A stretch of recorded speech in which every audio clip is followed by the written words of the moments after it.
قصتنا بتبدا مع واحد اسمه كنايا، راجل عادي ماشي في حاله، وفجاه بيلاقي نفسه بيتطعن من حد ماشي وراه، وقبل ما يفتح عينه بيلاقي ست غريبه معاها سلاح بالكهرباء بتقوم ضرباه. وقبل ما نبدا قصتنا ما تنساش اللايك والاشتراك وتعليق حافزنا نكمل وبس. يلا مشاهده ممتعه. المهم بعد ما بياخد تمامه بيغمض عينه ومفكر انه خلاص توكل على الله، ولكن المفاجاه لما بيفتح عينه بيلاقي نفسه مرمي جوه كهف، وواقف قدامه راجل عجوز، بس مش اي عجوز، ده بيبقى عفريت واللي بيكون اسمه جابو. واول حاجه بيقولها له ان اسمه الجديد بقى رو، وبيمد له حاجه ياكلها. وهنا بقى بنلاقي كنايا بدا ياكل، وبعد شويه بيعرف انه مات ورجع للحياه تاني على شكل عفريت. الموضوع ده بيكسر قلبه جدا، وعينه بتدمع ومش بيبقى قادر يتقبل شكله الجديد. وفي اليوم اللي بعده الواد بيلاقي نفسه كبر، وبيفهم ان العفاريت بيكبروا اسرع بكتير من البشر، وبيقول في نفسه ده بقى على كده انا هموت بدري. هنا جابو كان بيجيب اكل لاطفال العفاريت، بس بيقول لهم ان دي اخر مره وهم لازم يتعلموا يصطادوا بنفسهم بعد كده. المهم رو بيطلع بره والاول مره وبيشوف الشمس قدامه، وبيعرف ان هو في عالم مختلف كليا عن العالم اللي هو كان عايش فيه، ولازم يطور من نفسه لو هو عايز يعيش. وهو ماشي بيقوم متعرف على عفريت تاني بيكون اسمه كيشي، وطبعا ذكائه بيكون محدود لسه، وده بحكم عمره واللي هو 4 ايام بس. المهم بيطلعوا بره فبيقرروا يصطادوا مع بعض، وفي اول صيده ليهم بيلاقوا ارنب عنده قرن. كيشي هنا بيجري وراه زي المجنون، بس رو بيفكر وبيحط له كمين، وفي اللحظه المناسبه بيتخلص عليه بضربه واحده. كيشي هنا بقى قال ايه انا جعان قوي، وراح يقرب على الارنب عشان ياكله لوحده، بس رو مش بيعديها له بالساهل وبيمديله علقه، وبيفهموا انهم لازم يتقاسموا الاكل مع بعض. وبعد ما بيخلصوا الاكل رو بياخد قرن الارنب علشان يعمل منه سلاح، بس فجاه بتظهر له رساله غريبه قدامه كده، وبيجيله كده اشعار في دماغه من صوت غريب، وبيعرف انه كسب قدره جديده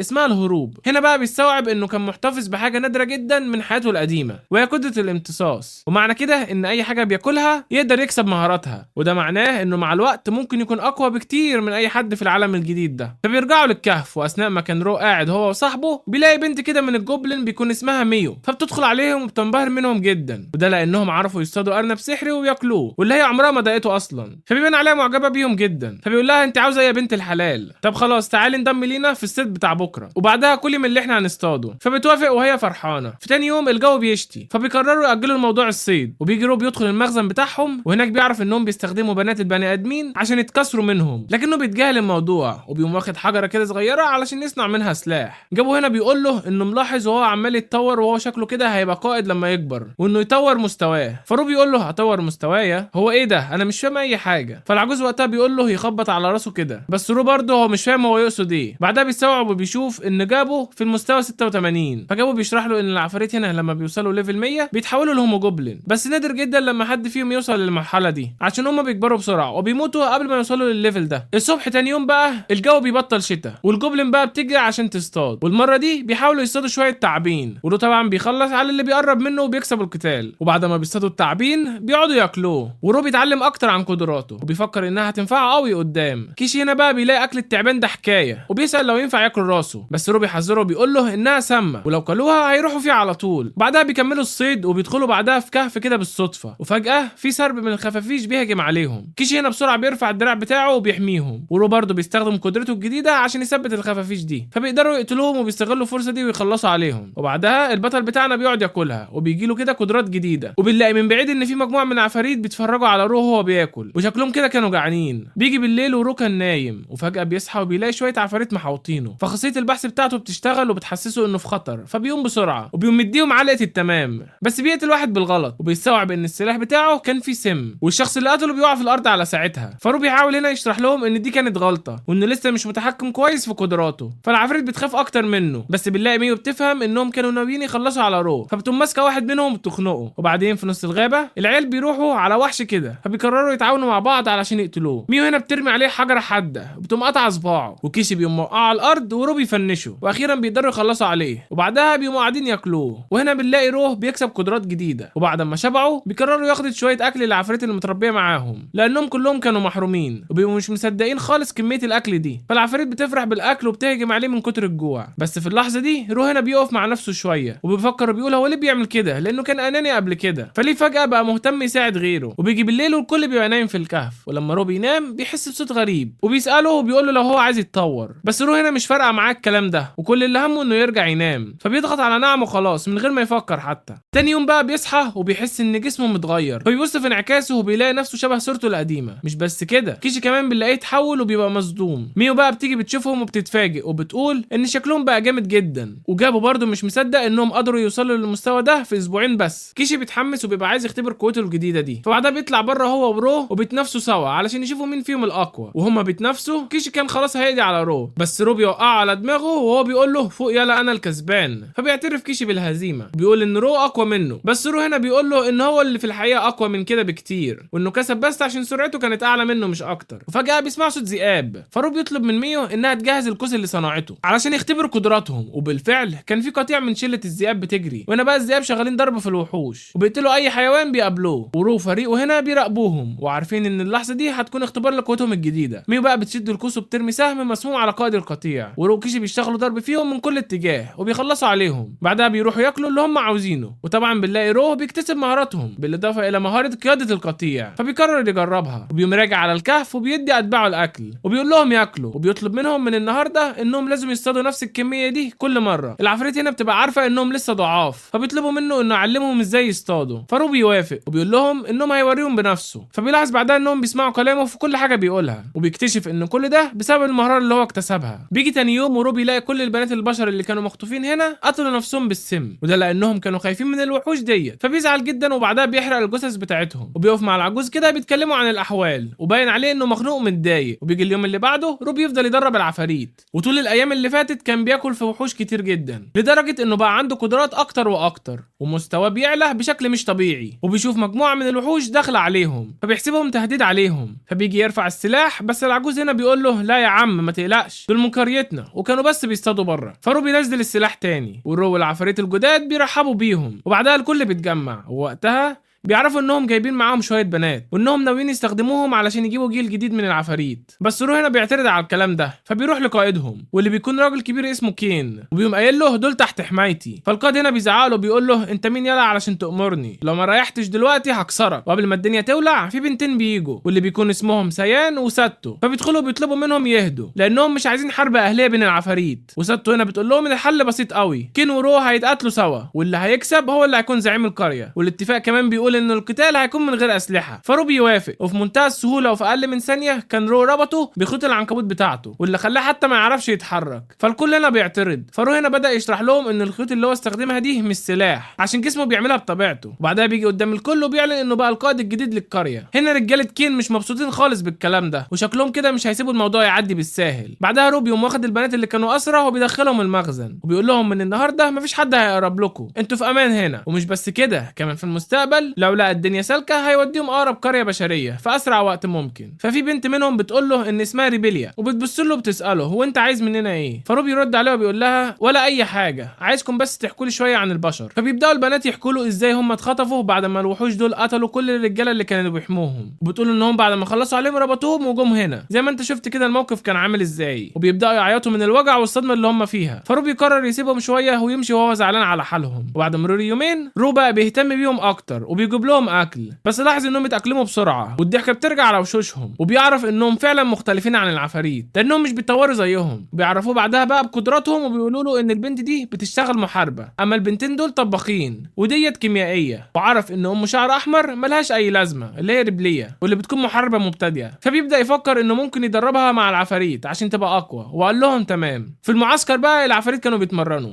بس رجاله الغبلين اللي قائدهم كين مش عارفين يتمرنوا زي العادي. فرو بيبدا يستفزهم وكانوا متضايقين جدا منه، فبيضربهم بيفكرهم ان هو القائد. بيجي بقى الليل ورو كان خلاص هينام، بس كان حاسس ان في حاجه غلط، فصحى وشاف كين ورجالته عند البنات. بس رو بيحضر في المكان في لحظتها وبيقوم ضارب الوحش ده وبيقول له ان ممنوع يقربوا منهم، ولما بيرفض الوحش بيضربه تاني رو وبيوقعه على الارض وبيربط صحابه. ميو وكيشي هنا بيظهروا ورو بيقول لهم جمعوا كل الغبلين بره دلوقتي، انا عايز الكل يتفرج على اللي هيحصل. كل العفاريت بيتجمعوا بره ورو بدا يعذب كين قدامهم وبيضربوا لحد ما وشه بقى عباره عن دم. وبعد ما خلص عليه بيبص لهم وبيقول لهم اي حد هيخالف القوانين مصيره هيكون زي دول ومش هيرحم اي حد. بيجي تاني يوم وبنلاقي رجاله كين لسه مربوطين، بس بنلاقي كين نفسه مات من النزيف. فالكل بيفهم ان روح مش مجرد زعيم، ده محدش يقدر عليه. اليوم اللي بعده بنشوف روح بيرجع يصطاد تاني، وفي الوقت ده بيحاول مع وحيد القرن، ولكن وحيد القرن بيكون جسمه صعب الاختراق ومش عارفين يقتلوه، فبيقوموا رابطينه وبيخلصوا الموضوع بالفاس، وبعدها بيبداوا ياكلوا منه. روح هنا بقى بيكسب مهارات جديده، فبيقرر يجرب واحده منهم، وعرف انه بيقدر يضرب 3 ضربات بضربه واحده، لكن بنلاقي ريبيليا بتيجي وبتنام جنبه. فروبي يعرف انها لسه مش قادره تنسى اللي حصل، فبيوافق انها تنام جنبه. بس لما صحى عرف ان ميو كمان نزلت تنام جنبه، وده خلى دراعاته الاتنين بيوجعوه عشان البنات كانوا نايمين عليه. العفريت هنا بقى بيكملوا تدريبهم، ولقينا مساعده روه اللي اسمها جوبي واللي اتحولت لهومو جوبلين ماسكه تدريس شغل العفاريت. ميو هنا بقى بقت قاده وحده الرمايه، وكيشي هو اللي شايل مسؤوليه المقاتلين المدرعين، وساتو بتشرف على وحده الدروع الخفيفه. اما سي فهي الوحيده الساحره في القريه، عشان كده ما عندهاش اي حد في وحدتها. رو هنا بيقرر يسيبهم يتدربوا براحتهم، بيقوم رايح يغوص اكتر في الغابه، واول وحش بيقابله وهو وحيد القرن. والمره اللي فاتت كان صعب قوي وتعب لما قتله، بس المره دي غير، فبيجهز السحر الهجومي في ايده وبضربه واحده بيطير رقبته. فبيعرف خلاص ان قوته بقت احسن بكتير من الاول، وقال يطلع يشم شويه هوا. بس وهو ماشي في الغابه فجاه بيلاقي اثار دم في الارض، فبيفتكر كلام العجوز واللي كان بيقول له خلي بالك يا رو تقربوا ناحيه شمال الغابه، لان الغابه دي فيها دب احمر واللي بيشوفه مش بيرجع تاني. رو هنا بقى مش من النوع اللي بيخاف، وبيقول لنفسه خلينا نشوف ايه الحكايه. وهو بيمشي بيلاقي وحيد قرن ميت، وبيعرف ان اللي قتله وحش قوته كبيره جدا، لانه عرف يقسم وحيد القرن نصين رغم ان جلده مدرع جدا. فرو بيبقى واقف كده وبيقول يا ترى ايه اللي عمل كده، وقبل ما يكمل الدب الاحمر ده بيطلع له فجاه. فرو بيحس ان دي نهايته، بس بسرعه كده الف سره استنى انا لو قتلته انا كده هاخد قوته، لا انا مش هسيب الفرصه دي تفلت مني. يلا يا ياسمين تعالى ورينا هتعمل ايه. يا ترى هنا بقى رو هيبقى فطار للدب ولا هيعرف ينفخه؟ اكتب لنا تحت في التعليقات قبل ما نكمل القصه، ما تنساش تحط اللايك لو ما حطيتوش. رو هنا بقى قال يا انا يا الدب، وبيقوم شاحن كل السحر اللي عنده وبيحدفه عليه، بس الدب بيمد ايده وبيصد الهجمه. فرو بيبقى مصدوم من قوته، فبيدخل عليه وبيطير فوق وبيقوم ضربه على دماغه بكل قوته. بس جلد الدب هنا كان ناشف قوي، فبيفكر بسرعه وقال انا لازم اغير الخطه. لف عليه بالخيوط عشان يكتفه، بس الدب بيقطعها في ثانيه، وقبل ما يلحق يفكر في حركه تانية الدب بينفخ نار وبيحرق كل الشجر اللي حواليهم، وبيفضل يبص حواليه وبيشوف هو راح فين. بس بيلاقي رو مستخبي ورا شجره بيعالج جروحه، وبيقول لنفسه انا لو فضلت بنفس الاسلوب ده هموت هنا، لازم اطلع كل اللي عندي. مره واحده بيدخل ناحيته تاني والدب هنا بينفخ عليه نار، بس المره دي روح بيكون حامي نفسه بدرعه وبيوصل لبق الدب،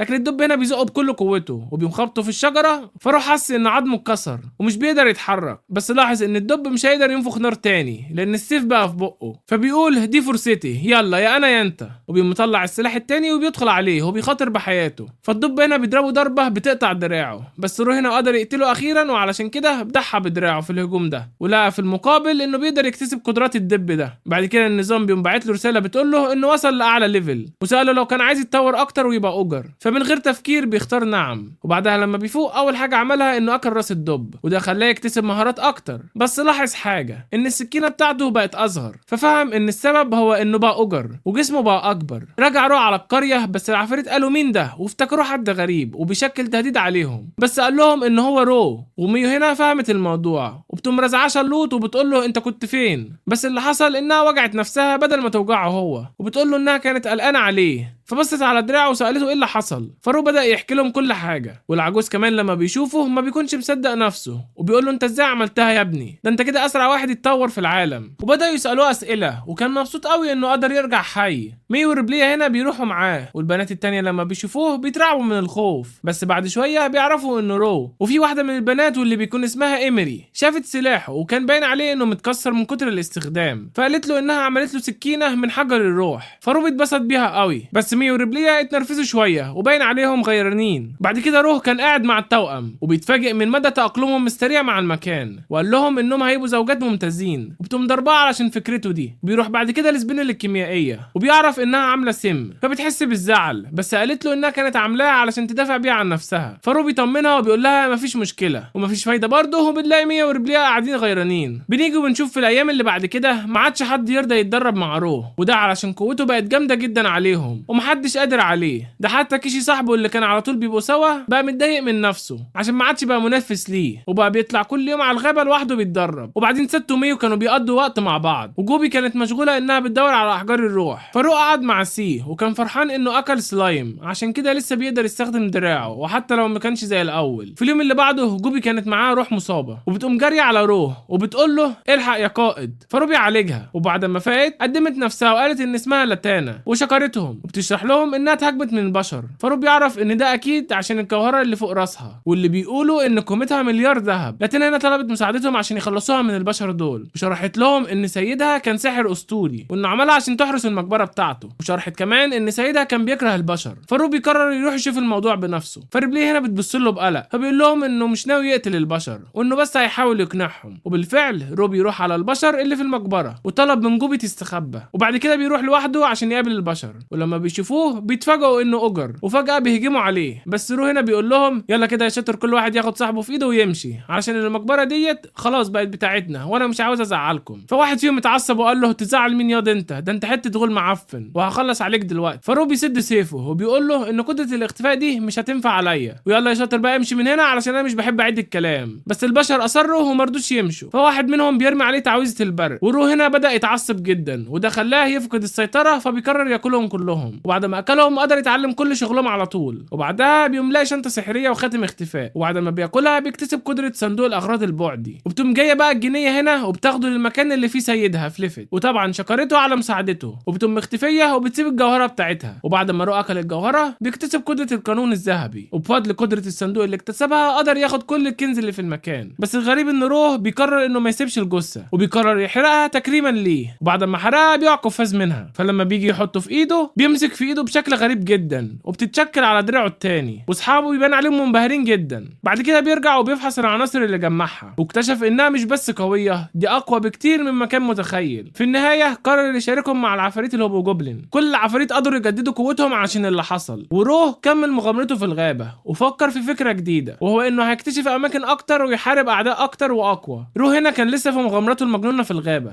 وكل يوم بيقابل وحوش اقوى، وفي يوم شاف عنكبوت ذهبي كبير فبلعه علشان ياخد قوته، وكمان شاف غزال كريستالي لامع فما قدرش يسيبه فبلعه علشان ياخد قدراته. في اليوم اللي بعده روح حس ان في مجموعه جايه عن طريق خاصيه البحث بتاعته، فبيطلع علشان يقابلهم وبيلاقي العفاريت جايين يزوروه. وكادهم كده بيتكلم بغرور مع روه وبيقول له انه هيديه مكافاه لو يخلصوا على البشر اللي مهددين الغابه. العجوز هنا كان عاجبه العرض، بس رو رفض وقال لهم مش فارق معايا، يلا بقى خد رجالتك من هنا وامشي. فبيرد عليه بيقول له ازاي وحش حقير زيك يقدر يرفض طلبي؟ انا لازم اقتلك دلوقتي. رو بقى لما بيسمع كده بيقوم متعصب وبيزعق وبيقوم راميه على الارض هو واللي معاه، وبعد كده بيشيله من رقبته وبيقول له اذا كنت جيت باحترام وطلبت مني المساعده كنت ممكن اساعدك، بس انت زي الجبان خبيت رمات السهام بتوعك فوق الشجر. وفعلا بنلاقي واحد من رمات السهام دول بيرمي سهم عليه، بس على مين؟ رو هنا بيمسك السهم وبيكسرها وقال له لو ما امرتهمش دلوقتي ينسحبوا هقتلك. القائد طبعا هنا خاف وبيوافق بسرعه، وبعدين رو بيستدعي سيف كبير وحاصر كل اللي موجود في المكان، وقال له لو رجعتوا تاني هخليكوا عبره. فطبعا بيقرروا ينسحبوا على طول ومن غير ما يتكلموا نص كلمه. هنا رو عارف انهم هيرجعوا تاني علشان يقتلوه. بعد كده رو بيصطاد سلايم رمادي وبياكله علشان يكتسب مهاراته واللي بتكون اسمها التكرار التلقائي، فبيقرر يجربها وبيعرف انه بيقدر يستدعي كائنات صغيره بدمه ويعرف الاخبار عن طريقها، فبيقرر يحط شويه من دمه على هدوم البنات علشان يحميهم.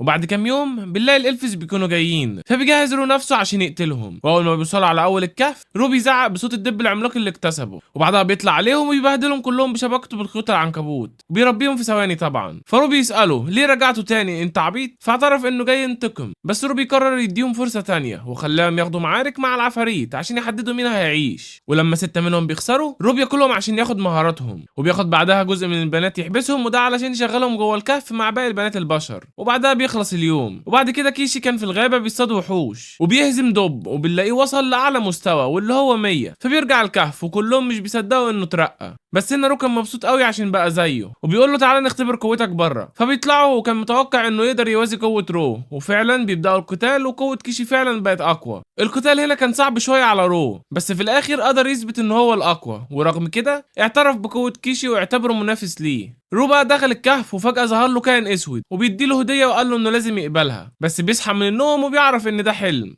بعد كده عرفنا ان كيشي ألهم باقي العفاريت انهم يتطوروا، وسبينل هي اللي هتختبر قدراتهم، وبتكتشف ان في واحد فيهم عنده امكانيات انه يبقى ساحر، فبتقدم لروه جي الهومو جوبلين وقالت له انه هيبقى ساحر جامد. فرو بيلاحظ ان سي كمان تطورت وبقت نص سبين لورد، بس كان مستغرب من العلامه اللي كانت موجوده في ايديها، وبتخرج بره علشان يشوف قوتها الجديده، ومره واحده بنلاقيها دمرت كل حاجه حواليها. فرو قال لها انه شاف كفايه من مهاراتها، واتضح انها لسه ما وصلتش لاقصى امكانياتها لانها لسه ممكن تتطور وتبقى سبين لورد فيما بعد. ففرحت وجابت معدات جديده علشان تحتفل بالانجاز ده. ورو هنا حس ان العفاريت في القريه بقوا اقوى، وشاف العفاريت وهم بيتدربوا، وبيبدا يلاحظ ان جيلهم بتاعهم بيشتغل احسن من الجيل اللي قبله، وفكر ان ده عشان هم اتربوا في بيئه مختلفه. تاني يوم العفاريت من الجيل القديم قربوا من رو وقالوا له انهم زهقوا ومش عاجبهم طريقه ادارته للقريه وانهم عايزين يمشوا، فرو بيسيبهم يمشوا، بس هم هنا استغربوا ليه مش بيوقفهم. فرو قال لهم انهم احرار يعملوا اللي هم عايزينه، وبيوريهم سكينه من الميرسل وقال لهم انهم يعتبروا دي هديه وداع، وبيستخدمها وبيعور ايده وقال لهم ياخدوها. بعد كده رو بيشوف خنزير مع انسان ميت، فبيقتل الخنزير وبياكل جسم الراجل، وبنلاقيه اكتسب مهارة ترويض الوحوش السحرية. فبيرجع الكهف وبنلاقي البنت دي بتجيب له مشروب، فبيعرف انه عصير تفاح فبيشكرها. بعدها بقى الكل بيجتمعوا على العشاء، وروح حكى لهم عن العفاريت اللي سابت القرية، وسأل لو في حد تاني كان عايز يمشي، فمحدش بيرد، فبيفهم انهم مبسوطين في القرية.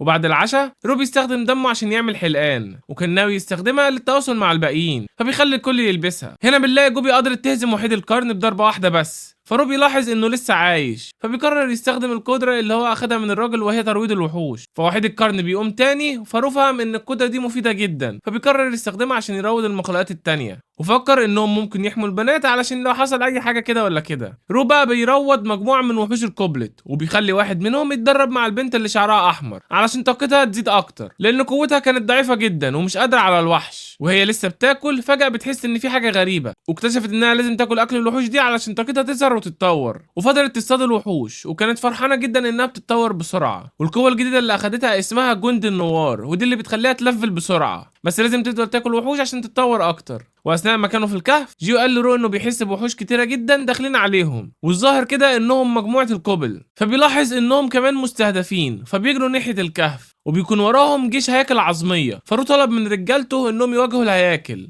بس بيكتشفوا ان اسلحتهم مش بتاثر فيهم. فسا حاولت تقتلهم، بس لما ضربت واحد بالسيف وقع وهو متفتت. ساعتها رو فهم انهم ضعاف قوي، فبيأمر الكل يكسروا الهياكل دي بايديهم، وطلب منهم يبعدوا، وقال لهم انه محتاج بس 10 ثواني علشان يخلص عليهم كلهم. وبالفعل بيقتلهم بسرعه، وبيوصل للقائد بتاعهم ونفخه في ثانيه، وبيمواكل القائد، فبيقدر ياخد قدراته وهي استدعاء الهياكل العظميه، وكمان جيش الظلام الاسطوري، فبيفرح جدا. الكوبلت هنا اعترفوا ان رو بقى سيدهم، وقالوا انهم مدينين بحياتهم ليه. وفي الكهف وبالصدفه بيفتحوا خزانه قديمه، فالحارس بتاعها صحي وقتل القائد بتاعهم وبيبدا يجري وراهم، واعترفوا انهم اضعف من العفاريت، وقالوا انه حر يعمل فيهم اللي هو عايزه، فبيقرر يساعدهم. وبكده فرح ان بقى معاه جيش جديد، وان القريه بقى فيها مجموعات تانية مميزه. هنا رو كان خارج بيصطاد مع كيشي، فلقى شويه بشر شكلهم مريب، فقال لكيشي يفضل وراه عشان يعرف ايه اللي بيحصل، وعلى طول بيستخدم قدراته عليهم علشان يسمع اللي بيقولوه، وبيعرف انهم مستنيين بنت زعيم الالف عشان يخطفوها. والاسوأ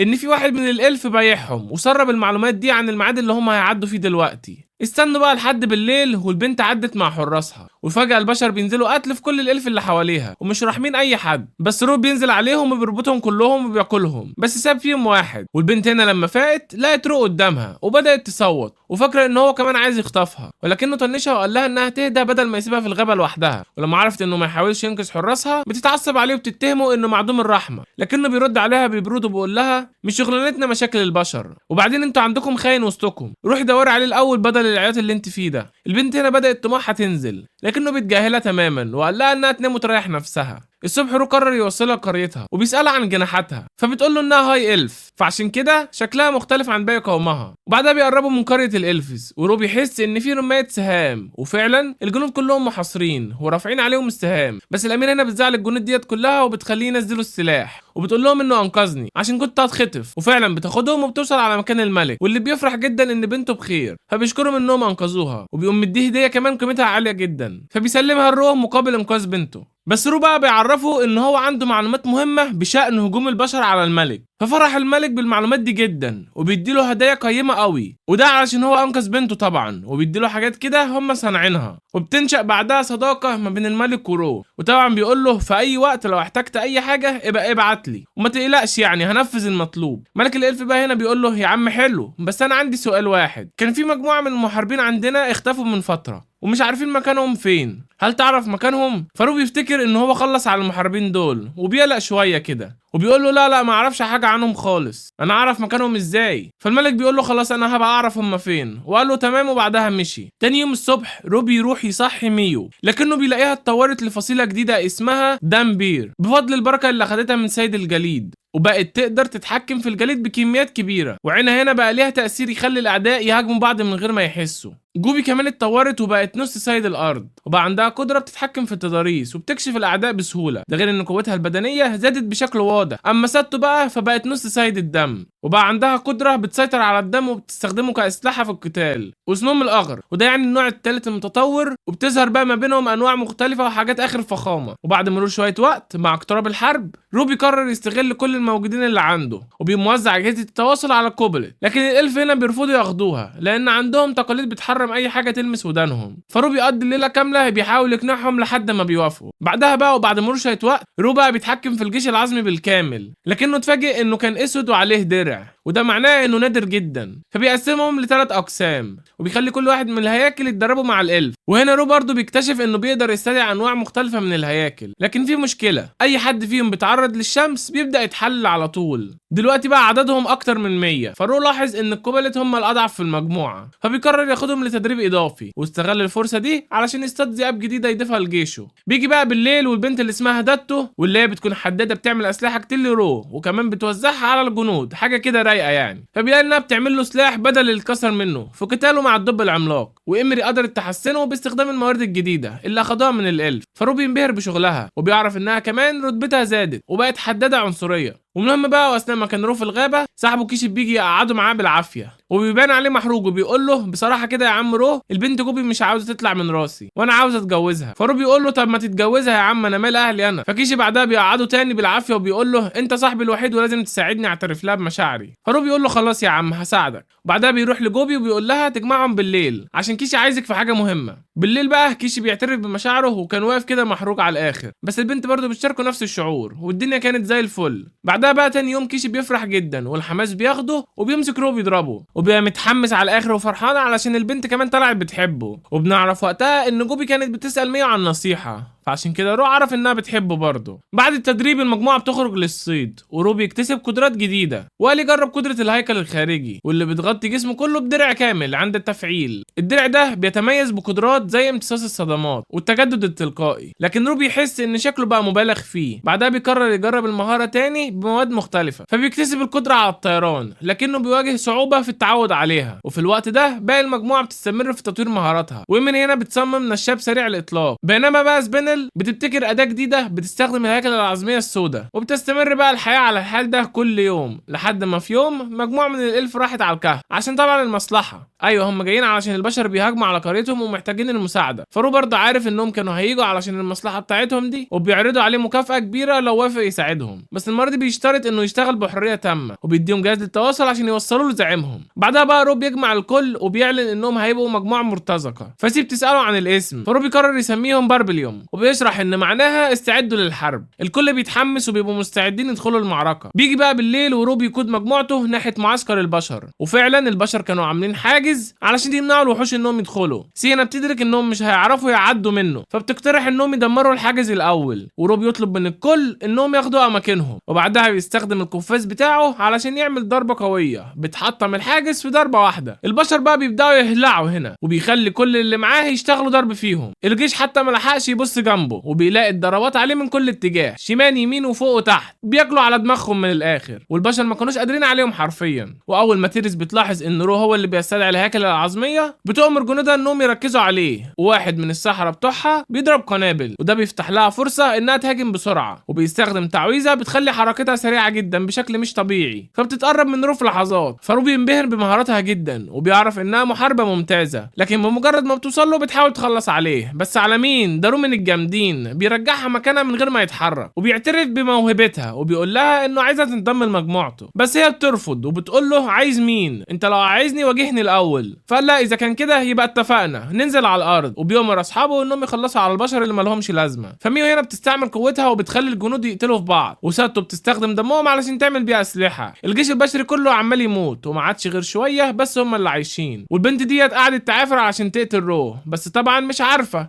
ولا حتى عارفه تزغزغه، وهو بيكون واقف في مكانه ثابت وبيقول لها هاتي اخري. البنت فعلا بتستخدم كل قدراتها وبرده مش قادره عليه. في الوقت ده بقى الساحر اللي معاهم بيستخدم كل طاقه الجنود اللي ماتوا وعمل تعويذه التنين. التعويذه ديت من الدرجه الخامسة، ولو جت في رو هتنسفه. فبيقرر يبعد البنت علشان مش عايزها تموت، وبيعمل الدرع الثلاثي وبيصد الهجوم، والكل طبعا بيبقى واقف مصدوم من قوه رو. وتيريز هنا برده بتبقى مش قادره تصدق ازاي هو قوي كده. بعدها بيمسك البنت وبيحبسها هي وباقي البنات بعد ما بيستخدم عليهم قدراته اللي بتخليهم عبيد عنده، وبيلبسهم الحلق اللي بتخليه يعرف معلومات اكتر عن جيش البشر وكل تحركاتهم الجايه. اخيرا بقى رو بيروح لملك الالف علشان ياخد حق المهمه اللي نفذها. ملك الالف طبعا بيشكره وبيحتفل بيه، ورو بقى بيكون عمال يشرب وفي قمه السعاده. الملك هنا بيقترح عليه المساعده تاني، فرو طبعا بيوافق علشان المقابل اللي هياخده، وبيعرف بعدها مكان البشر وتحركاتهم الجايه وعدد جنودهم كمان واللي هو 500. فبيبدا يجهز كمان للبشر، ولما بيشوف مئات الجنود بيتحركوا وسط الغابه بيدي اشاره للرجاله بتاعته، فبيسدوا الطريق قدامهم. وفجاه الجنود بيترعبوا لما الصخور الضخمه دي بتبدا تقع عليهم من فوق، وبيموت المئات منهم في لحظه، واللي بيفضلوا احياء بيقعوا في الفخاخ اللي روم حضرها. والجوبلين هنا بيمسحوهم تماما، بس قائدهم بيلم الناجيين بسرعه وبيأمرهم يبنوا جدار عشان يحتموا فيه، فبيستغلوا الصخور المتناثره دي كدرع، والسحره بيبداوا يردوا الهجوم بالسحر. فرو بيلاحظ ان القائد ده مش سهل، وبيدرك انه لازم يغير خطته لانهم بدأوا يواجهوا صعوبه في القضاء عليهم. فبيأمر كيشي انه يقبض على القائد، فبيندفع مع رجالته وسط الصحراء اللي بيحاولوا يوقفوهم، لكنهم بيقدروا يوصلوا للجنود وبيبداوا يخلصوا عليهم. كيشي هنا بيواجه القائد في المعركه مباشره، ورغم ان القائد بيحاول بكل قوته يدافع عن نفسه الا ان في النهايه بيتقبض عليه وجيشه كله بيتمسح من الوجود. الثلاثه دول طبعا على السجن، وبيقعدوا مع الواد ابو شعر احمر عشان يعرفوا هم ليه بيهاجموا الالف وليه كل شويه بيبعتوا جيش اكبر من اللي قبله. الواد بقى قاعد بيحكي لهم عن كل حاجه من ساعه ما الملك بيقرر الهجوم على الغابه، وبيقول له ان كل اللي بيحصل ده بسبب الاميره فلورا، فهي حصل لها مرض خطير جدا، ومن وقتها وهي نايمه على السرير مغمى عليها، لا بتفوق ولا حد عارف هي هتصحى امتى. واول لما خطيبها الامير بيعرف بيقرر يدور في كل حته علشان يلاقي العلاج اللي هيصحيها، ومفيش غير علاج واحد بس هو اللي هيصحي الاميره، وهو دموع الالف النقي، واللي مش موجود غير في الغابه ديت مع الالف، وهم جايين حاليا عشان ياخدوه. رو بقى لما بيعرف القصه ديت بيفهم كل حاجه، وبيعرف ان جشع البشر هو اللي بيعمل الحروب دي. بعدها بقى بيروح على زعيم قبيله الالف وبيحكي له قصه الهجوم. تاني يوم رو بيقرر يدرب الاسرى علشان يحسن قدراتهم على القتال، فبيجربهم يشاركوا في معارك تدريبيه. سي وميو هنا بيتولوا قياده الاسرى، ورو هنا بياخد باله انهم قاده شاطرين، بس ابو شعر احمر ده بيقاتل مع هيكل عظمي لكنه بيستخف بيه، فبيتحدى رو. فرو بيستخدم قدره تزود قوته عشان ما يموتش، وبيقول له انه هيحتاجها علشان يقدر ينجو، بس حتى مع كده رو بيسحقه تماما وبيمسح بيه بلاط الارض، وبعدها بيعالجه. لكن كيش هنا بيبقى عايز يقاتل هو كمان ويجرب، فبيبداوا يتصارعوا بعنف والكل قاعد بيتفرج. ابو شعر احمر بيقول هنا لرو انا افضل معاك واخدمك هنا لان البشر على طول عمرهم بيعاملوني وحش، وده بسبب اني من عامه الشعب من نبيل زيهم، وانا اتخنقت منهم الصراحه وعايز اعيش مع اصناف البشر زيكم. واخيرا رو بيخليه يدرب البنت ام شعر احمر دي علشان تكون اقوى وتعرف تستخدم قدرات اكتر، وبكده بقى ليها معلم خاص ودنيتها فل الفل. بعدها بقى زعيم قبيله الالف بيحكي له بنجاح الهجوم، وبيقول له ما عادش غير البشريين دول هم بس اللي عايشين. فملك الالف بيقول له تمام يا عم سيبهم لحالهم، احنا كده خلاص مش فارقين معانا. فرو بيقول له تمام، بس المشكله انت ليه يا ملك الالف ما بتديش البشر الدواء اللي هيعالج بيه الاميره الالف؟ فبيقول له علشان احنا عندنا نصوص قديمه بتحرم ان احنا ندي الدواء ليهم، لكن عادي نديلك انت، خد يا عم الازازه دي. فرو فعلا بيشرب منها وبيقول له تسلم يا عم. وفي وقتها الصوت بيكلم رو تاني وبيقول له مبروك انت حصلت على قدره التجديد الفائقه، واي روح هتخف في ثواني، ودمك كمان بقى هو الترياق. فرو مش بيفهم اي حاجه، فبيعور نفسه كده وبيدي قطره من دمه بيشربها للبشري ده، وهوبا بنلاقي كل جسمه بيخف، ده حتى الوجع اللي كان في ظهره خف برضه. فبيلاحظ رو قد ايه القدره دي قويه جدا. وفي الليل بنشوف اللي بيأمر جنود البشر بيستمتع بالشاي بتاعه، وفجاه بنلاقي رمح روح بيضربه وبيسبب له فتحه في جسمه، وبعد كده الرمح بيشتغل تاني وبيخلص على باقي الجنود، وبيوصل بعدها رو اصحابه بيخلصوا على الباقي. في اليوم اللي بعده رو بيروح على ملك الالف كده وبيحكي له على اللي بيحصل، وملك الالف هو كمان زهق من هجمات البشر اللي مش بتخلص وكان عاوز يخلص من الموضوع. وعشان كده بقى وهم راجعين على البيت تريس بتقول لرو ان عندها اقتراح وانها ممكن تخدمه، والاقتراح بقى هو انه يدي للبشر العلاج عشان الاميره بتاعتهم، بيبقى كده يكون ليه جميل عندهم بدل ما يفضلوا يحاربوا في بعض. فرو فعلا بيعجبه الاقتراح ده بس لسه عاوز يفكر في الموضوع اكتر، فبيرجع الكهف وام شعر احمر بتحكي له عن اقوى 8 فرسان في المملكه وبتوصفهم وكل حاجه، فبتقول لرو ان لو هم فضلوا كده هيبعتوا الفرسان دول ويخلصوا على الكل، عشان كده خلاص لازم يخلصوا المعركه ديت باسرع وقت وباسرع طريقه والا مش هيحصل كويس. وهو بيكون متحمس وعايز ياكل الفرسان دول كلهم. الصبح رو بيهجم على الجيش البشري تاني، وعشان يهجم عليهم بيخلي الهياكل العاصميه يهجموا فيهم الاول، بس في الوقت ده كانت المملكه بعتت لواحد من الفرسان الثمانيه علشان يساعدهم في المعركه، واللي بيكون اسمه الحشره السامه في لابو. الولد ده طبعا ما كانش عاوز يروح هناك وعمال يستهزأ بالوحوش، بس بس لما بيشوف رو قدامه بيعرف ان رو عنده قدرات جامده قوي وشكله كده هيسليه في القتال. بالفعل بقى الحشره في لابو ده بينزل على رو عشان يقتله. رو بقى بيحس بالضربه دي ويقوم قايل له خير هم بعتوك بدري كده ليه؟ فالواد بيفرح جدا لما رو بيكون عارفه وبيقول له انا مش هسمح لوحوش انها تنده باسمي، وقال له بالذات لما يكون وحش انا هخلص عليه دلوقتي. فرو قال له خلاص يا عمنا انا مش هسميك في لابو، انا هسميك يا حشره. في لابو هنا بيتعصب جدا من الكلام ده وقال له خلاص قشطه يلا نبدا القتال. واخيرا بيبدا القتال ما بين الاثنين دول، وفليب مطلع شويه ازايز بيكون فيها ديدان فبيحدفها على الجنود وبيقول له رو ما تقلقش يا عم الحشرات دي مش هتهجم عليك، دي هتساعدني بس مش اكتر. وفعلا الحشرات دي بتصحي الجنود من تاني وبيتحولوا لحشرات كبيره وبتهجم على رو. طبعا رو هنا بيحاول يفادي الهجمات بتاعتهم ويحدفهم على فليب من كل حته، بس كل اللي فليب كان بيعمله رو عمال يصد كل الهجمات وباستمرار. بيقرر فليب يستخدم سلاحه الاسطوري وبيقوم مطلع وحش عملاق من تحت الارض مهاجم على رو بيعضه وبيقوم واخد رو بعيد، والوحش ده كمان عنده سم مفيش حد يقدر يعيش منه وفضل يحقن فيه رو كتير جوه. رو هنا خلاص كان هيموت ووقع على الارض وفليب خلاص اتاكد انه ودع وكان سايبه وماشي، بس مره واحده رو بيعمل له مفاجاه وبيقوم من تاني. ده طبعا لما عالج نفسه عشان هو عنده مهاره التجديد التلقائي، فبيقول له انا خلاص زهقت منك ونهايتك هتبقى على ايدي. وبعدها فليب بيحول جسمه لشكل حشره وبيطير في الجو علشان يضرب رو، بس رو بيقول له خطتك حلوه يالا بس مش هتنفع معايا. مره واحده رو بيتحول لشكل جديد وبيحوط نفسه بدرع حديدي وبيقوم طاير فوق. فليب هنا بيدخل يهجم عليه، فرو بيحاول يتفادى الضرب من كل حته ومش بيديله اي فرصه انه يضربه، فبيديله ضربه وبينيمه على الارض. اصحاب رو هنا برده كانوا بيقاتلوا مع البشر والدنيا كانت معاهم زي الفل، فمن ناحيه رو فخلاص فليب كان نايم على الارض وهو رايح يفنشه عشان ينهيه، بس مره واحده الولد طلع من هيكل الحشره ده وبيجري زي العبيط. فرو بيطلع يجري وراه بس للاسف الحشره دي مسكت فيه وما رضتش تسيبه. فرو بيخلص عليها بس وقتها الولد بيكون اخد بعضه ومشى. ميو هنا جت عشان تشوف رو كويس ولا لا. واخيرا بقى وبعد انتهاء المعركه رو بيروح يحرق كل جثث اصحابه اللي ماتوا في القتال وبيكون حزين عليهم جدا. بيعرف ان طالما فليب هرب فالبشر هيبعتوا جنود اكتر والضحايا هتزيد اكتر، فبيقرر يبعت واحد من النسخ بتاعته وبيدي الامير ده العلاج وبيقول له خده وروح لاميرتك وهي هترتاح، بس لو جبتهم هنا مره تانية هتكون نهايتك انت. الامير هنا بيترعب جدا وبيقوم هارب هو وجنوده عشان خايف على حياته، وبكده رو بينتصر على الجيش البشري ويديهم اللي هم عايزينه خلاص، بس بيقرر يزود من قدراته اكتر عشان هو عارف ان في بشر تانيين بيكونوا اقوى منه، فلو حب يقرر يواجههم فيما بعد. وبعد المعركه بنشوف التطورات مش بتقف عند كده، في عدد كبير من الجوبلين بيتطوروا وكل واحد فيهم بيكتسب مهارات وقدرات جديده. سي اتش هنا بقى نصف قديس لورد بسبب انه عالج كل المصابين وبيكتسب قدره درع قويه جدا لدرجه انها قدرت تصد ضربات رو المدمره. جوفو هنا اتحولت لغوله مرعبه وده لانها كانت دايما بتاكل الزومبي اللي بيقتلهم رو، بس بصراحه رو هنا بدا يخاف منها ومش عايز يفكر فيها كتير. مي هنا بقى بقت دوموكي وجسمها بيكون مليان عيون بتخليها تقدر تراقب اي حاجه من مسافات بعيده، وده هيكون مفيد جدا في جمع المعلومات والتجسس. قائد الكوبلت اللي كان مجهول المصير طلع انه اتطور هو كمان ودلوقتي بقى اسمه اكيتا واكتسب اسم حقيقي، ده معناه انه وصل لمستوى مختلف تماما عن باقي الكوبلت. واضح ان التطورات دي هتزود المجموعه بشكل كبير جدا. الاسماء الحقيقيه هنا مش مجرد اسماء عاديه، دي اسماء خاصه بيكتسبها الافراد لما بيوصلوا لمستوى معين ودي بتديهم قوه اضافيه وبتكون فريده من نوعها. بس المشكله ان لو عدو عرف الاسم الحقيقي بتاعك هيقدر يستخدم تعويذ خطيره زي اللعنات ضدك، عشان كده لازم اي حد يكتم عليها جدا. لكن اكيتا هنا بيكسر القاعده دي وبكل ثقه بيكشف اسمه الحقيقي لرو كعلامه على ولائه التام ليه. رو هنا بيندهش جدا لانه فاهم ان دي اكبر علامه على الثقه والاخلاص، وده معناه ان اكيتا مش بس شايفه قائد لكنه كمان معترف بيه كملك. بعد كل ده رو بيقعد يفكر هيعمل ايه مع الاسرى، وفي الاخر بيقرر انه يديهم حريه الاختيار، يا اما يبقوا اعضاء مؤقتين في مجموعته. بس في كام واحد منهم مش عاجبه المعامله بتاعه المبتدئين دي لانهم شايفين نفسهم اقوى بكتير من باقي الجوبلين. فرو ببساطه بيقول لهم اللي مش عاجبه الباب بيفوت جمل، بس القائد بتاعهم ايه اقترح انهم يحمسوا الموضوع في المعركه. فرو ضحك وقال لهم هاجموني لو تقدروا. كلهم شغلوا الاسلحه السحريه بتاعتهم اللي بتديهم قوه ولا كانهم عملوا اي حاجه. رو نسفهم على طول وشي عالجهم، لكن فجاه في حد بيفاجئ رو بضربه غدر بتطيره بعيد، واللي ضربه كانت غوريلا مان وبيسمي نفسه الزعيم، لكن رو هنا بيرجع له بوكس اسطوري بيمسحه من الوجود تقريبا. بعد كده بيدور على مصاص الدماء اللي كان معاهم، فبيلاقيه بيتكلم وبيغازل ميو. رو بيتعصب جدا وبيقعد يديله بالبوكسات، بس ميو بتوقفه بالعافيه. رو بيديله شويه من دمه علشان يعالجه، وهنا الباقي بيشكر رو لانه انقذهم. المفاجاه بقى ان نص مصاص الدماء ده وقع في حب رو بعد ما شرب دمه، لكن بيبان على رو انه ملهوش في الجو ده ابدا، فبيديله علقه جديده علشان يفوق. في النهايه قدروا يضموا 50 عضو جديد للمجموعه كاعضاء مؤقتين. رو هنا عرف ايميري على شويه اقزام، بس واضح انهم عندهم اسلوب مش ظريف وده خلى ايميري مش طايقاهم من اول لحظه، بس رو قال لها انها تحاول تتقبلهم لان الاقزام معروفين انهم افضل الحرفيين في العالم ومش هتلاقي حد يقدر يصنع اسلحه زيهم. وبعد شويه كلام ومفاوضات الاقزام في الاخر ادوا رو مطرقه حربيه جديده، وبصراحه كانت اسطوريه بمعنى الكلمه. بعدها رو بدا يزرع المحاصيل واتضح ان كان عند الجنيه علشان ياخد منها بذور سحريه واللي بتطلع بسرعه وبتكون مغذيه اكتر. في الوقت ده الاعضاء الجداد قرروا يرجعوا لبيوتهم بيوتهم. كمان تم اطلاق سراح الاسرى النبلاء، بس ده بيكون بفضل ميو اللي سيطرت على عقولهم وبقوا جواسيس لصالح روه من غير ما حد يشك فيهم. في النهايه وصل له خبر ان جيش البشر بدا ينسحب بالكامل، وده كان خبر سعيد جدا لرئيس الالف، فعزم رو على حفله احتفال كبيره. رو هنا بيقرر يجرب شويه اعمال يدويه باستخدام عظام الهياكل العظميه، وبدل ما يعمل حاجه عاديه ده عمل 44 هيكليه. لما وراها للبنات اتصدموا ولقوها حاجه مرعبه، بس هو كان فخور بيها جدا وفضل يتباهى بالوحش اللي عمله. بس البنات هنا كانوا بيبصوا له عليه باشمئزاز. واحده منهم قالت انت طبيعي يا روح، دي حاجه تجيب الكوابيس. فبيقرر يستخدم 44 الهيكليه دي كوسيله مواصلات، وبيقول للبنات هنروح بيها للمدينه بتاعتكم، تقدروا بقى تقرروا لو عايزين تفضلوا هناك او ترجعوا معايا. البنات هنا بيكونوا مصدومين وبيفتكروا انه بيطردهم، لكن هو وضح له انه بيوفي ببعضه وان القرار ده في ايديهم. الليله دي عملوا حفله ترحيب لكل الاعضاء الجدد، لكن زي كان قلقان. قال يا رو 44 بتاعتك دي هتخلي الناس يجروا مننا مرعوبين. اما داني الفامباير فكان عنده مشكله تانية،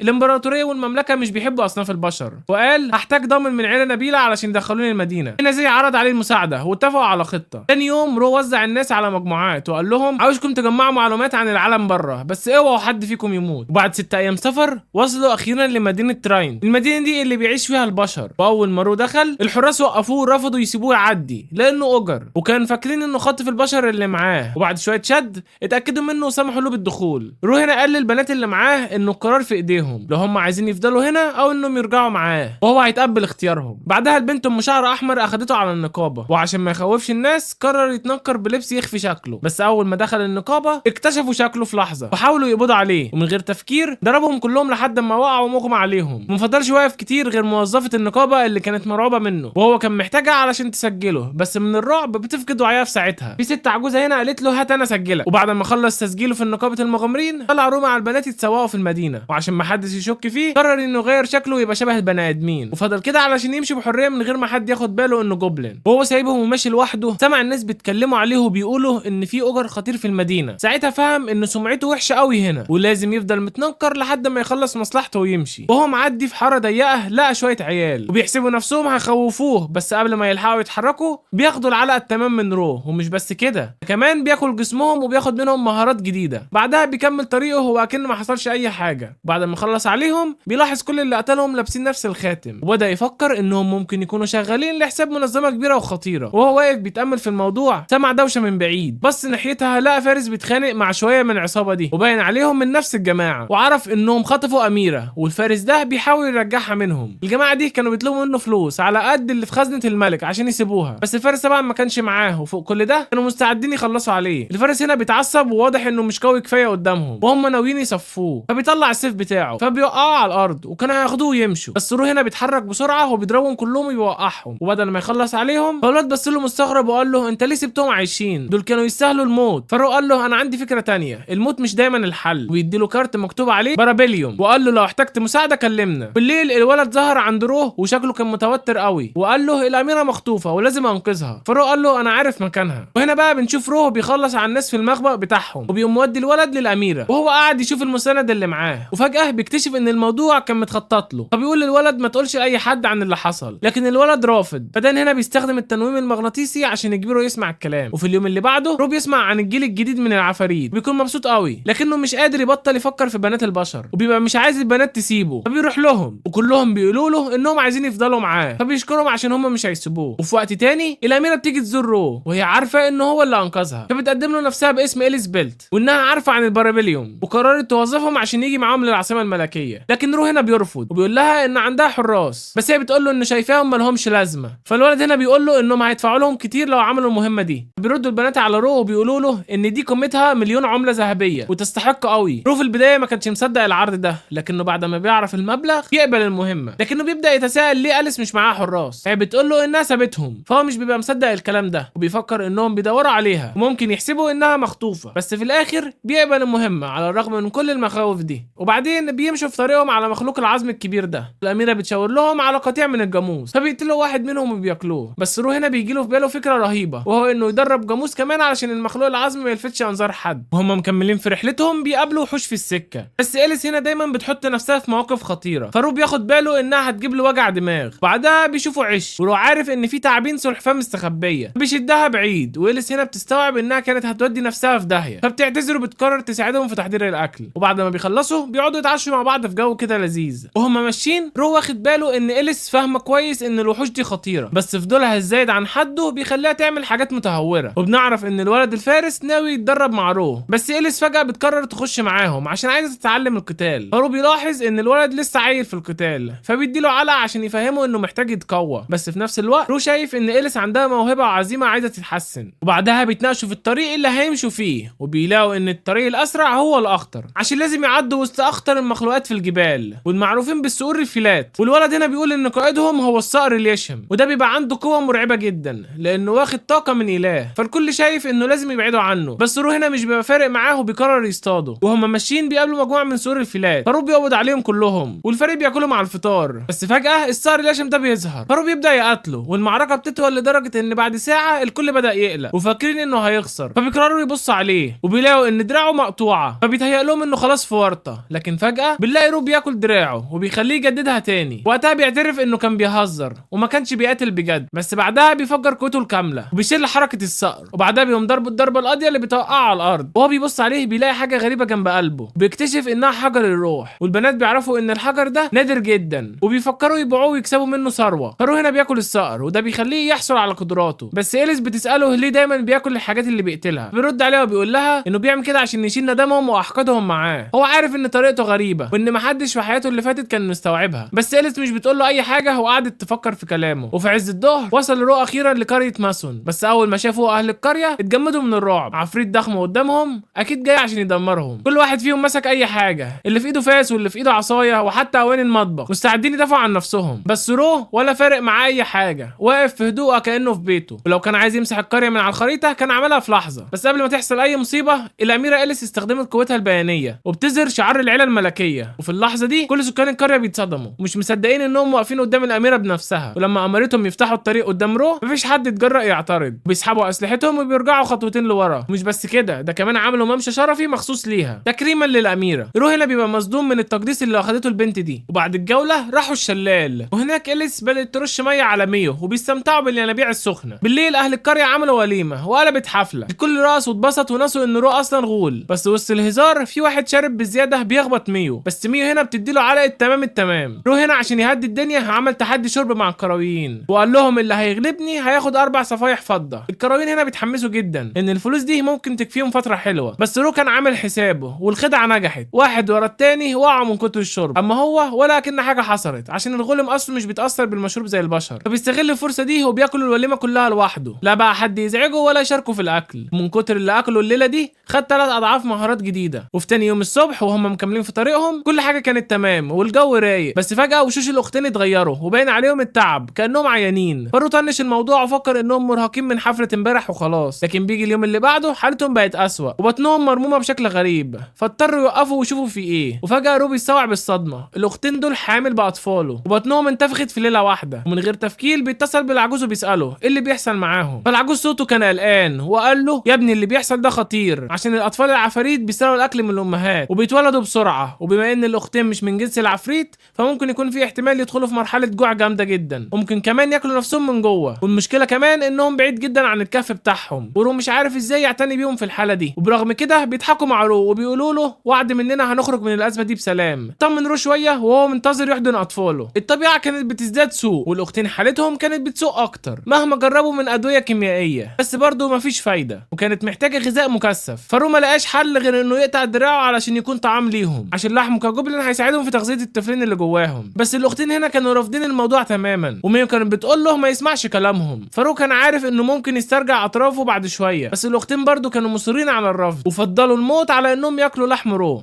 كان عارف ان لازم يخلي الاختين ياكلوا علشان يقدروا يكملوا في طريقهم، خصوصا انه مش عايز يفقدهم او يخسر الاطفال اللي جواهم. برغم رفضهم الا انه اخذ القرار انه يجبرهم على الاكل عشان يضمن حياتهم. وبعد كده بيوصلوا الكهف في طريقهم واللي بيكون فيه دببه موجوده قدام المدخل، ومفيش وقت كتير واللورد هنا بيروح بسرعه وبيوقع الدببه دي عشان ما عندهمش وقت. رو هنا بيستخدم مهارته عشان يعمل سراير للاختين دول، وفي اللحظه دي بتنتفخ بطنهم اكتر. فرو بيستخدم مزيج من التخدير والشفاء عشان يقلل الالم على الاختين، وفي نفس الوقت كان بيحاول يساعدهم على قد ما يقدر. وبالليل الولاده بتكون اكتملت والاخت الكبيره ولدت بنت والاخت الصغيره ولدت ولد. رو بقى مش بس الراعي لكنه كمان بقى اصبح اب لطفلين، وده كان شيء مهم جدا بالنسبه له. رغم التعب اللي مر بيه استخدم من قدراته كتير عشان يمر من مرحله الولاده دي بسلام، وبصراحه كان سعيد جدا بالنتيجه. النتيجه. بس بنشوف الاميره هنا بتتنمر على شكل الطفلين وبتقول ان شكلهم شبه القرود، بس ده طبيعي عشان دول مزيج بين البشر والجوبلين. العجوز هنا نصح رو انه يتخلى عن عياله وبيقول له انهم نص اجر ونص بشر لان كل واحد فيهم عنده قرن واحد بس، وبيوضح له ان العالم بيكره وبيحتقر الاجناس المختلطه، وان لما البشر يتجوزوا اصناف بشر العيال بيطلعوا شبه الاب بس في حاله نادره جدا واللي بتكون 1 في المليون. العيل بيطلع من عرق خاص اسمه الدماء المختلطه. المشكله بقى ان النوع ده من الناس بيكون منبوذ في العالم لان عندهم قوه اصناف البشر بس في نفس الوقت بيكون دم بشر، وده بيخليهم مرفوضين عشان الفئه دي بتكون خطيره على العالم وبيعاملوهم كوحوش بيجيبوا الدمار حتى للجوبلين. بس رو هنا ما كانش خايف لكره العالم لعياله وبيقرر انه مش هيتخلى عنهم حتى لو جابوا الدمار للعالم، فمش همه ان كانوا بقى جوبلين او بشر او حتى بدماء مختلطه. حتى هوجي هنا كان مع العجوز في النقطه دي. والغريب بقى في العيال انهم اتولدوا بكرتين بتنور، ودي علامه في العالم ده انهم لوردات، وده بيكون بسبب كرات التنين اللي رو اكلها زمان. رو هنا سمى بنت الاخت الكبيره اورا وابن الاخت الصغيره ارجن، وبيكون اخد الاسماء دي من الوان الكرات اللي عندهم، وهو بيكون عمل كده بسرعه قبل ما العجوز يقول لهم اسامي غريبه ومعاقه. رو هنا بيخرج لوحده من الكهف وبيدور على فريسه قويه. ساعتها بيقابل عملاق الايل الابيض، فرو فهم على طول ان الايل ده من فئه الزعماء وعارف ان فرصته في الفوز عليه مش اكتر من 30% ولو حتى مع كل القدرات اللي معاه. ورغم كده كان متحمس جدا انه يواجه الايل، بس مره واحده الايل رمى قرونه وبيطلع يجري، فرو بيستغرب جامد وفضل يفكر ياكل القرنين دول عشان يعرف قوه الايل الابيض، بس افتكر ان عيله محتاجين اكل فاحتفظ بيهم في الصندوق السحري عشان يديه لهم بعدين. وبما انه كان جعان فقرر ياكل شويه من القرن بتاع الغزال وهو ماشي عشان يسد جوعه، واثناء طريقه لمح مجموعه من البشر بيتخانقوا مع وحوش الفومي، فبيقرر ما يتدخلش في القتال وفضل واقف بيتفرج ومستمتع بالمعركه. البشر دول كانوا اقوياء جدا ونجحوا في القضاء على اغلب الوحوش، بس فجاه زعيم الوحوش هجم عليهم بكل قوته الحقيقيه وبضربه واحده بيوقعهم كلهم وما فضلش قدامه غير عيل واحد. فزعيم الوحوش بيقرر يستخدم كل سحره عشان يخلص عليه، لكن مره واحده في قوه سحريه ظهرت وبتقطع راسه واطرافه وبتدمر المكان، واللي بيكون عامل الهجوم المرعب ده بيكون رو، وكان بيجرب قدراته الجديده فبيستخدم تعويذه من المستوى الرابع وما كانش عارف انها قويه بالشكل ده. اما البشر اللي كانوا في المعركه كانوا مرعبين جدا من رو وايديهم عماله بترتعش وعيونهم مليانه رعب، فرو استغرب ان الواد كان وسطهم وحاسس منه بطاقه مش طبيعيه، حاجه تقيله كده، فقرر يجامله على قوته وشجاعته وانه ما بقاش عايز يتخانق معاهم، بالعكس بيقرر يداوي كل جروحهم عشان يثبت لهم انه مش جاي يضرهم. بعدها بيلم لحم زعيم الوحوش وبيوضحهم، والواد اللي كان وسطهم كان عارف ومتاكد ان لو كانوا اتخانقوا مع روح كان زمانهم راحوا فيها دلوقتي. ومع غروب الشمس وصل رو للكهف اخيرا، واول ما دخل بيقرر يدوق لحم زعيم الوحوش، وفجاه حس بقوه غريبه جدا بتجري في جسمه، وفي لحظه عياله كبروا قدامه بسرعه مش طبيعيه، بقى عندهم قدره على الحركه. رو هنا كان طاير من الفرحه فاخدهم في حضنه على طول وبيقرر يديهم قرون الايل اللي هو الابيض، وفعلا القوه عندهم زادت بطريقه مش عاديه. هنا رو قال في نفسه طب ما اجرب انا كمان، وقام واخد قرن من قرون الايل الابيض وبيقوم واكله، ومره واحده جسمه بيسخن وبيحس حاجه غريبه جواه، واكتشف انه اخد قدرات ملهوش علم بيها وقدرات شكلها من النوع التقيل. هنا عرف روح انه لو كان هجم على الغزال الابيض ده كان زمانه في تعداد الموتى وكان مش هيرجع تاني لعياله، وبعدها بيروح ينام. بس فجاه السيستم بيصحيه وبيبعت له رساله بيقول له فيها ان مستواه وصل للحد الاقصى، وبيساله لو هو عايز يتطور ويبقى لورد. طبعا من غير تفكير بيوافق على طول، بس فجاه قدراته بتبدا تتغير وبياخد مهارات جديده، بس مره واحده بتطلع له رساله غلط السيستم بيقول له فيها انه لسه محتاج يحقق شويه شروط علشان يفتح مجموعه مهارات جديده. بيجي تاني يوم يكملوا رحلتهم، بس فجاه اكتشفوا ان ايميل وسبينل حوامل هم كمان، فهو عارف المفروض هو يعمل ايه، فقرر يعسكروا في المكان ده ويجهزوا للولاده. وبعد شويه الاتنين بيخلفوا، ايميل جابت ولد اورك عالي وسبينل جابت بنت بشريه عاديه، بس البنت كان بيكون حجمها صغير قوي مقارنه باخوها والكل كان مستغرب. وبعد الولاده قرروا يستريحوا في مكان المطهر، وإليس هنا بتلبس تنكر عشان محدش يتعرف عليها، خصوصا انهم قربوا من العاصمه. البنات هنا قعدوا يرتاحوا في الفندق، بينما بقى رو اخذ الباقي واتحرك ناحيه نقابه المغامرين. ولما روبيليا اكتشفت انهم في قاعه تدريب مجموعه من المغامرين قرروا يتحدوا رو في القتال، بس هو بكل بساطه قال لهم اهجموا على الباقيين الاول وسابهم يضربوا في بعض، وفي النهايه المغامرين خسروا، بس رو عجبهم اسلوبهم فقرر يدعوهم ينضموا لبربليون. بعدها خرج مع البنات يتسوق وبيملاقي كاميرا فبيشتريها على طول وبيبدا ياخد صور لعياله. وبالليل قرر يتواصل مع باقي اعضاء بربليون، فكلم ساتو البنت اللي شعرها احمر واللي بتقول له ان سي اشترت كتب تعويذ باستخدام الفلوس اللي بيكسبوها من القبض على المجرمين. وبعد كده بيتصل بمي صاحبه العيون واللي وضحت له انها كانت شغاله في جمع المعلومات عن العالم ده طول الفتره اللي فاتت، فروح حس انها تعبت فطلب منها انها تاخد راحه، وفكر يتصل بكيشي لكن فجاه بيشوف رؤيه مرعبه لنفسه وهو بيتقطع نصين، فروح بيتخض وفضل يسال نفسه ايه اللي انا شفته ده، فبيقرر يروح مدينه جيرفوس علشان يطمن على كيشي، وقال لإليس ان الرحله دي هتاخد يومين وده معناه انهم مش هيوصلوا للعاصمه قريب، بس هي وافقت وقالت له مش مشكله. وهما مسافرين بدأوا يلاحظوا ان طفل سبينل مش بينمو بسرعه زي باقي الاطفال، لكنهم افتكروا ان ده طبيعي لان البشر بياخدوا وقت اطول عشان يكبروا. رو شاف ميو لابسه القلاده اللي كانت اداها لها قبل كده وعرفها على طول، بس هي كانت حاسه انها مش مناسبه ليه وانها متاخره عنه بكتير في القوه، وحست انها مش على مستواه، وفوق ده كله بتعترف انها عايزه تخلف منه، لكنه بيطمنها وبيقول لها عمري ما هسيبك حتى لو مش هتقدري تجيبي لي عيال. ولما وصلوا جيرفوس شافوا هناك زنزانه ضخمه، بس لقوا مجموعه مغامرين بيهربوا منها مرعوبين، فقالوا ان جواها مونيتور خارق القوه. فرو راح يكلم العمده وقال له ان المونيتور ده صاحبه، بس العمده وضح له ان المغامرين دول عايزين يقتلوه، فقرروا يرجعوا عند مدخل الزنزانه، وهناك بيظهر كيشي ومعاه جوبي، ولما رو بيشوفهم بيلاحظ قد ايه هم حجمهم كبر، فجوبي بيطمنوا انهم ما قتلوش المغامرين. وبعدها رو سأل كيشي عن الرؤيه اللي شافها. هنا كيشي بدأ يشرح وبيقول له لما وصل لاعمق نقطه في الزنزانه لقى قدامه وحش زعيم، والمفاجاه انه كان نسخه طبق الاصل من رو نفسه، وحاول يقتله علشان ما كانش قده نهائي، فالنظام قال له انه اتقتل، بس المفاجاه ان موته اتلغى بسبب قدره من قدرات رو، وبعدها بيحصل على طاقه البرق، والطاقه دي بتخليته يوصل لقوه جديده تماما. في اللحظه دي بيستخدم قوته الجديده وبيشق الوحش ده نصين، فرو بيستوعب ان دي هي نفس الرؤيه اللي شافها. وبعدها كيشي بيعلن انه بقى مونيتور حقيقي، اما جوبي بقت لورد الارض. دلوقتي كيشي عايز يختبر قوته، فعشان كده بيتحدى رو في قتال، فراح على الساحه، وإليس هنا بتستغرب هم ليه بيتقاتلوا، لكن ميو بتوضح لها انهم منافسين من الطفوله، وكيشي كان عارف انه عمره ما فاز على رو قبل كده، لكنه عايز يثبت انه بقى متساويين في القوه. المعركه هنا اشتغلت على طول، وكيشي كان ماسك فاس تقيل ونجح انه يسدد ضربه رو قاتله، ورغم ان حجمه كان كبير قوي الا ان سرعته كانت مجنونه، وكاد يباغت رو بضربه مفاجاه. كيشي هنا مطلع وحش جوه جسمه وعنده قدره نار وبرق مع بعض، حاجه مش طبيعيه يعني. رو مش فارق معاه البرق لانه عنده مقاومه كامله، لكن النار كانت مشكلته. كيشي هنا استغل ده لصالحه، بس رو مش سهل، استغل الفرصه دي وخدعه بذكاء، وقام رايح ضارب عليه من ورا بضربه غداره. كيشي هنا بيتعصب جدا وقرر يرد عليه باقوى ما عنده، فبيطلع عليه سور سحري جبار، وهنا رو بيقرر يبطل هزار، وفجاه بيفعل قدره القوه المطلقه. القدره دي ضعفت كل قوته بشكل وحشي، وفي ثانيه بيمسك كيش الضخم ده بايد واحده بس، وبعدها بيمطر عليه ضربات سحريه متتاليه، وبيستعمل عليه راسه الالف رمح اللي مهما هرب مش هيقدر يفلت منها، بس بنلاقي كيش عنيد ومش ناوي يقع بالساهل، فبيغطي نفسه بالنار وبيستغلها علشان يخدع رو ويهرب، وكمان وهو طاير في الهواء بيستعمل دروع علشان يصد ضربات رو، بس رو مش بيسيب حد يفلت بالساهل، وقدر يسيب كيشي رغم كل محاولاته للهروب، وده خلى كيشي يخرج عن شعوره تماما، وفي لحظه تعصبه فجر المكان كله بقوته، بس فجاه النار اختفت. ازاي؟ رو كان بيكون السبب، بيكون امتص كل القوه الناريه علشان يحمي الناس اللي بتتفرج على القتال، وهو عارف انه يقدر يشفي نفسه بسرعه مهما كان الهجوم اللي بياكله، بس اتعصب جدا من كيشي لانه كان ممكن يأذي الابرياء اللي حوالين المكان. فكيشي هنا حس بالرعب لاول مره لما شاف عيون رو، وهنا قرر انه ينهي القتال، وبضربه واحده بس بيقدر يحطم درع كيشي، والقوه كانت جامده جدا لدرجه ان كيشي طار في السماء، ورغم كده كيشي رجع واقف على رجليه تاني ورافض الاستسلام، واستمرت المعركه القاتله دي لحد ما طلع الصبح. وفي النهايه مجموعه كيشي انفصلت عن مجموعه رو، وكل واحد بيكمل طريقه. رو وصاحبه وصلوا رحلتهم لحد ما وصلوا اخيرا لعاصمه اسفل المملكه، مدينه متطوره كده وجميله، حاجه غير اي مكان شافوه قبل كده. وإليس هنا اخدتهم على القصر بتاعها بعد حفله ضخمه للاحتفال. حاولوا يناموا ولكن الفخامه الزياده عن اللزوم خلتهم مش مرتاحين خالص. تاني يوم إليس دفعت لرو اجرو واديته بطاقه دخول مجانيه للعاصمه، وبتقول له انها ناويه تستعين بيه تاني في المستقبل. فرو بيسيب شويه نسخ من نفسه في المدينه، وبعدها بيبداوا رحلتهم للرجوع للبيت. وفي الطريق ميو بقت حزينه جدا وكانت قلقانه انها مش بتتطور بسرعه زي كيشي، لكن رو بيطمنها وبيقول لها انها مش هيسيبها ابدا وانه هيساعدها تتدرب وتبقى اقوى. قرروا ياخدوا استراحه، لكن رو هنا مش بيهزر في التدريب وبيستدعي عدد مهول من العمالقه، فبتبدا ميو تتمرن وتقاتل ضدهم، وحاربت اكتر من 50 عملاق، وبعد ما وصلت لاقصى حدودها وقعت من التعب. رجعوا للمجموعه وبياكلوا مع بعض، وهنا حصلت مفاجاه، ميو اتطورت وبقت لورد مصاص الدماء. رو هنا كان فرحان بيها قوي لانها اخيرا بقت واثقه في نفسها وفرحانه بقوتها الجديده. ولما رجعوا للغابه اكتشفوا ان الكهف بتاعهم اتجدد بشكل رهيب، والباقيين استقبلوهم بفرحه، وبيوروهم المزرعه الجديده اللي بقت احسن بفضل الجنيه، وكمان المزرعه الحيوانيه اللي جهزوها للحيوانات بتاعتهم. لكن فجاه جيس دخل عليهم مفزوع وجاب خبر كارثي وبيقول ان العجوز بيموت. فارو بيجري عليه، ولما وصل له بيلاقيه في لحظاته الاخيره وبهدوء بيعرفه على اطفاله، ودي بتكون احلى لحظه في حياه العجوز. وكان فخور جدا بروه بشكل مش طبيعي ومش قادر يصدق انه ازاي بقى لورد بكل القوه دي، وبابتسامه رضا جابوا فارق الحياه وساب وراه ذكريات عظيمه ومستحيل تتنسى. فبيعملوا جلسه كبيره ليه وعرفوا انه كان تقريبا عنده 20 سنه. فارو وقف يتامل وحس قد ايه الوقت مع اللي بنحبهم غالي ومحدود. فتكريما للعجوز روبي قرر ينظم بطوله ضخمه علشان يوري قد ايه الكل اتطور. المواجهات كانت جامده جدا وكل واحد بيستعرض قدراته الجديده والتقنيات اللي طورها، لكن اللحظه اللي الكل كان مستنيها كانت اعاده المعركه بين كيشي ورو، مواجهه قوه واحترام ما بينهم. كيشي هنا بيواجه رو بكل قوته وبيشكره على اللي عمله عشانه وبيوعده انه هيعديه في يوم من الايام. المعركه كانت عنيفه لاقصى درجه واستمرت لحد نهايه اليوم، لكن في الاخر رو هو اللي بينتصر برضه. وبعد العشاء الكل بيقعد يقارن النتائج، والتوأم كلهم بيقدموا الاكل للجميع، بينما رو بقى كان سرحان بيفكر قد ايه الكل بقى قوي هنا. بيجي بالليل وبنلاقي إليس بتتصل بيه وبتطلبه تاني، فهو حاول يرفض، بس العرض اللي هي قدمته ما بيترفضش. فبيجي تاني يوم وجمع الكل واستعدوا للانطلاق في مغامرتهم الجديده للعاصمه. بس كده وصلنا لنهايه الفيديو، فلو عجبك ما تنساش اللايك والاشتراك وتعليق حفزنا، ويلا سلام.